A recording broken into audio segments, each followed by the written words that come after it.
Hati yang sakit itu sudah tidak bisa untuk merasakan bahwasanya apa yang dia perbuat itu sebuah dosa dan kemaksiatan. Berapa banyak orang hari ini ketika melakukan pacaran yang haram tetapi tidak sadar kalau itu dosa. Berapa banyak orang yang makan riba tetapi tidak sadar itu riba. Berapa banyak orang yang minum khamar tetapi dia merasa minum khamar itu dosa kecil. Berapa banyak orang menghujat, sama, tidak sadar kalau menghujat itu dosa besar. Itu musibah itu. Dan itu pemilik hati yang sakit. Walaupun terbalut dengan hal-hal yang sifatnya Islami, apa yang membalut dirinya ketika terlihat Islam itu belum tentu menunjukkan hatinya sehat. Makanya akhirnya ketika dia melakukan keburukan tidak pernah merasa kalau dia itu keburukan. Coba kita lihat, kalau kita lihat tipe di YouTube, ada tipe-tipe orang yang mereka bangga untuk memperlihatkan segala macam dosa dan kemaksiatannya. Satu, saya di YouTube tuh ngelihat ada dukun itu nggak malu kalau menyebut dirinya dukun. Namanya mbah siapa gitu. Bahkan punya blog, vlog sendiri. Nggak malu untuk mengatakan dirinya adalah paranormal. Bahkan kemudian kemarin saya baru ngeliat ada yang kemudian, ayo siapa yang pengen saya tantang masalah-masalah gaib, saya kirim dari sini. Tidak malu dia. Kenapa? Padahal itu merupakan perkara yang sifatnya harusnya menjadikan seseorang begitu sungkan. Dukun dulu Pak, itu kalau kita tanya sama saya, pernah nanya sama bapak saya. Bapak pernah nggak jumpai dukun tahun 70-an itu yang memproklamirkan dirinya dukun? Tidak ada. Mereka rata-rata diam-diam dan secara rahasia. Sekarang tidak, terang-terangan itu. Ada pula yang kemudian memperlihatkan gaya kehidupan bebas. Cewek, perempuan, muda, lagi senang-senangnya sama laki-laki, ciuman, liburan ke luar negeri, berduaan. Nikah belum. Yang membuat nanti sebel itu sudah kayak gitu. Kalau nanti putus, nangis-nangisnya juga di YouTube gitu loh. Ya. Maka kemudian ketika memperlihatkan itu, kemudian dia tidak merasa sungkan dengan semua perbuatan dosa dan kemaksiatan itu. Itu hati sudah sakit parah itu, kata kalau di sini nih. Sampai kemudian dia tidak bisa merasakan sakitnya maksiat, Masya Allah. Jadi dosa itu sudah tidak merasa itu dosa. Makanya lihat Pak, orang kalau sudah kebiasaannya menghujat contohnya, maka nanti dia memandang hujatan itu tidak lagi dosa. Yang ngeri itu apa? Memandang hujatan sebagai amar ma'ruf nahi mungkar menurut versi ilusinya mereka. Hujatan itu dipandang amar ma'ruf nahi mungkar, itu kan parah. Maka itulah yang menjadikan dikatakan oleh para ulama yang paling parah itu adalah ketika hatinya sakit, maka kemaksiatan yang dia lakukan itu tidak lagi dia rasakan itu sakitnya kemaksiatan tersebut dan dosa tersebut. Dan itu menjadi sebuah perkara yang sakit.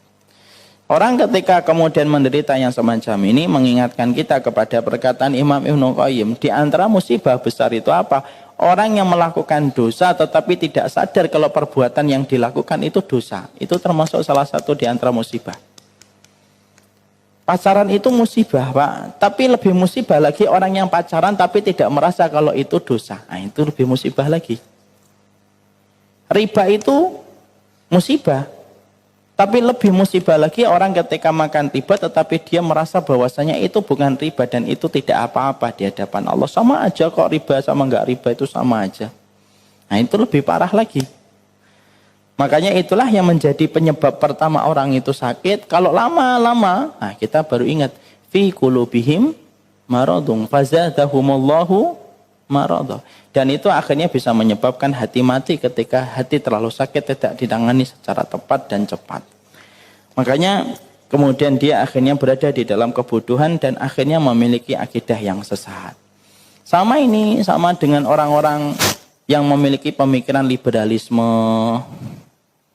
Akidahnya sesat tetapi tidak merasa kalau yang mereka lakukan itu sudah menyimpang jauh dari apa yang disampaikan Rasul. Coba Bapak kalau sekali-kali jadi membaca, tidak usah jadi pengamat lah, pembaca tulisan-tulisan orang liberal itu.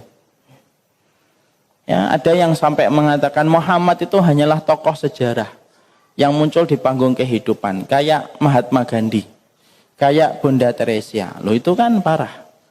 Dan orang-orang liberal itu tidak pernah merasa apa yang mereka perbuat itu sudah menyimpang jauh dari akidah yang benar. Dan dia merasa dirinya mereka itu tetap tidak apa-apa ketika mereka melakukan kritikan-kritikan kepada nas-nas yang sudah diagungkan di dalam agama ini. Tidak ngerasa dia. Contoh tadi saya sempat melihat itu video YouTube tadi pagi sembari perjalanan. Saya melihat ada seseorang itu yang menabiskan dirinya sebagai pendiri liberalisme di Indonesia. Dia mengatakan di video tersebut, saya itu memang dari dulunya tidak bisa diatur. Nah itu udah ngomong gitu. Ada di YouTube-nya masih bisa dibuka. Kalau ada buku yang dilarang, justru saya akan baca. Tuh. Saya akan lahap semuanya. Makanya ketika saya melahap semua buku-buku yang dilarang itu, makanya saya akhirnya ingin membuat jembatan untuk menjembati semua itu. Lah, lahirlah itu kelompok liberalisme. Loh, tuh kan? Sudah tidak merasa malu dia. Saya bingung gitu. Ada orang yang sedang menyampaikan dia tentang liberalisme dan bagaimana akibatnya. Walaupun alhamdulillah dengan izin Allah tidak laku ya.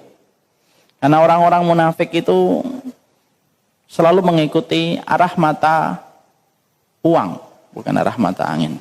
Dia mengikuti arah mata uang itu kemana. Makanya orang-orang liberal ketika sudah tidak laku, akhirnya menjadi kuto loncat di banyak golongan dan banyak partai untuk mengambil keuntungan. Makanya ketika dia mempropagandakan semua liberalisme itu, dia tidak pernah merasa perbuatan itu betul-betul perbuatan yang sangat berbahaya dalam akidah. Dan bisa menjerumuskan dia pada tingkat kemunafikan besar, yaitu tingkat kemunafikan i'tiqadi. Kenapa ya ada orang yang melakukan semacam itu, tidak merasa itu adalah musibah, tidak merasa itu kemaksiatan, dan tidak merasa itu adalah akidah yang sesat. Karena hatinya terlalu sakit, sudah tidak bisa membedakan. Sebagaimana orang sakit tidak bisa membedakan, ini nasi goreng, itu nasi lodas, sudah tidak bisa.